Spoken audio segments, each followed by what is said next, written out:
नमस्कार दोस्तों, परम ज्ञान यूट्यूब चैनल पे आपका स्वागत है। क्या आपने कभी एंड्रोमेडा गैलेक्सी के बारे में सुना है? तो चलिए आज हम एंड्रोमेडा गैलेक्सी की आपको सैर कराते हैं। एंड्रोमेडा गैलेक्सी हमारे पड़ोसी नियरेस्ट मेजर गैलेक्सीज में से एक है और यह ब्रह्मांड की सबसे प्रसिद्ध गैलेक्सीज में से एक है। इसे M31 या मेजियर 31 भी कहा जाता है। यह रात में आकाश में दिखाई देने वाली सबसे दूर की वस्तुओं में से एक है, जिसे इंसान बिना टेलीस्कोप के भी देख सकता है। आइए आगे बढ़ते हैं। एंड्रोमेडा गैलेक्सी आखिर है क्या? एंड्रोमेडा गैलेक्सी एक विशाल स्पाइरल गैलेक्सी है, ठीक हमारे मिल्की वे की तरह।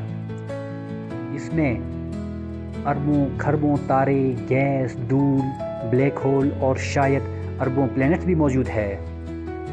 इसका आकार कितना बड़ा है? एंड्रोमेडा लगभग 2,20,000 लाइट ईयर्स चौड़ी है, यानी मिल्की वे से भी बड़ी हो सकती है। इसमें अनुमानित लगभग 1 ट्रिलियन स्टार्स हैं, जो मिल्की वे के स्टार से कहीं ज़्यादा है।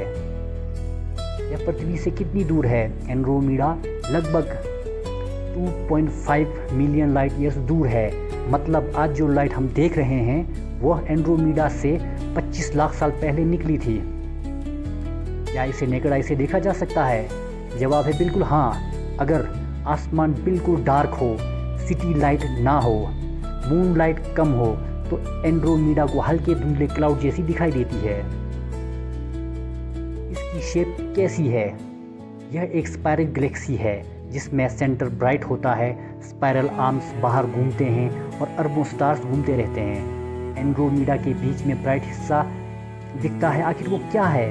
वह इसका सेंटर है, जिसे गैलेक्टिक कोर कहा जाता है।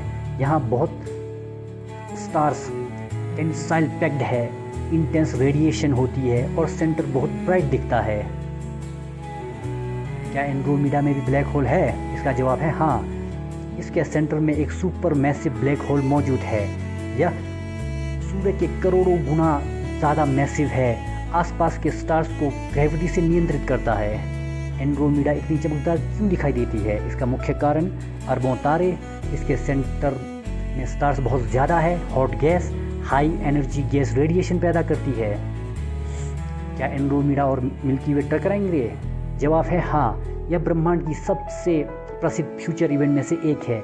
लगभग 4 से 5 बिलियन ईयर्स बाद एंड्रोमेडा और गैलेक्सी आपस में मर्ज होंगी।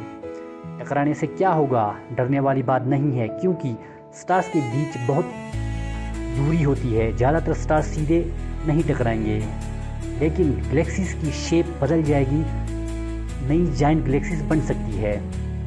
कुछ साइंटिस्ट इसे मिल्कोमेडा कहते हैं। एंड्रोमेडा में क्या क्या मौजूद है? Trillion of star, planet, black hole, dark matter, ये सब। क्या हम वहाँ जा सकते हैं? अभी नहीं। अगर हम लाइट की स्पीड से भी जाएं, तब भी वहाँ पहुँचने में 2.5 मिलियन ईयर्स लगेंगे। साइंटिस्ट एंड्रोमेडा को क्यों स्टडी करते हैं? क्योंकि यह मिल्की वे जैसी गैलेक्सी है। इसमें गैलेक्सीज का इवोल्यूशन समझने की मदद मिलती है। फ्यूचर गैलेक्टिक कोलाइजन का पता चलता है। रोचक तथ्य। फैक्ट नंबर 1, एंड्रोमेडा हमारी ओर बढ़ रहा है, लगभग 110 किलोमीटर पर सेकंड की रफ्तार से। फैक्ट नंबर 2, यह नेक्ड आई से देखने वाली डिस्टेंस ऑब्जेक्ट में से एक है। फैक्ट नंबर 3, एंड्रोमेडा के आसपास कई छोटी सैटेलाइट गैलेक्सीज है। आइए अब हम इसे आध्यात्मिक दृष्टि से समझने की कोशिश करते हैं। एंड्रोमेडा हमें क्या एहसास कराती है? गैलेक्सीज भी जन्म लेती है और बदलती है। समय और स्पेस हमारी कल्पना से कहीं बड़े हैं। हमारे चैनल पर बने रहने के लिए आपका बहुत बहुत